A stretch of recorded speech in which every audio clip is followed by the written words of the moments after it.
There's a landmark here in Augusta that tells a story most people never knew. Unveiled last April, it honors the Black caddies and workers who helped shape golf's most iconic course. Tonight, the community making sure they're never forgotten.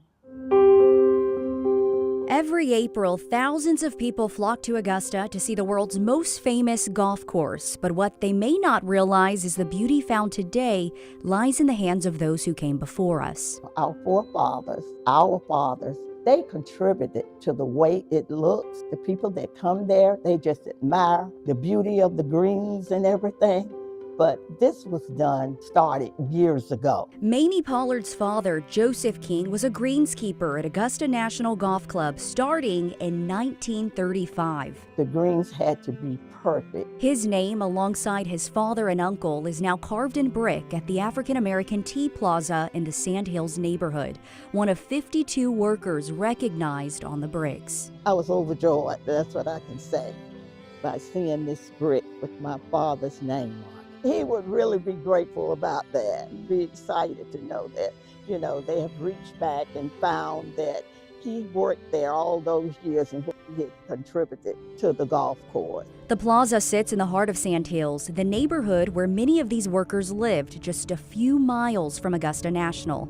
It's also a community where a lot of champion caddies were raised. Historian Joyce Law fought to bring this recognition home in the form of a massive 20-foot tee with murals honoring those black caddies. And so Roosevelt Smalley, being one of the earliest of the champion caddies, lived within walking distance, a place that he'd known since he was a little boy.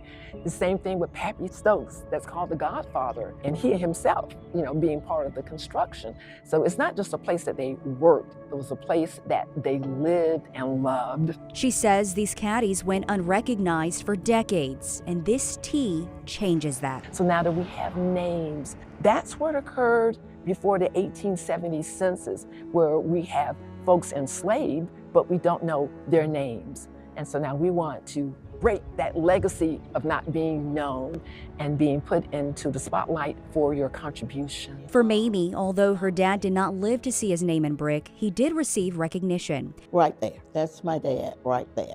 After 35 years, Augusta National honored him at a ceremony and gave him a watch. I have held on to it all this time. I keep it in a special place in the family so we can always remember what he did. He was very proud of this. Joseph King worked 40 years before becoming sick. He passed away shortly after, never getting the chance to retire. He was expected to go back to work that Monday after a brief illness he had had. He was ready to go back, eager to return to work, but he never made it.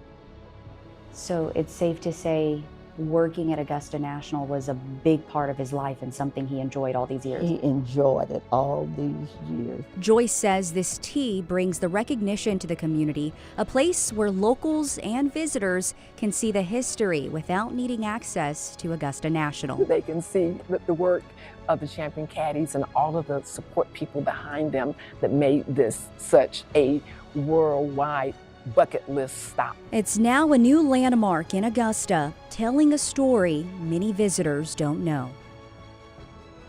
Behind this monument are names that were overlooked for too long, men whose knowledge, skill, and dedication helped build one of the greatest stages in sports. Their stories, like all of the other stories that we've shared tonight, remind us that Augusta's greatness was built by its people.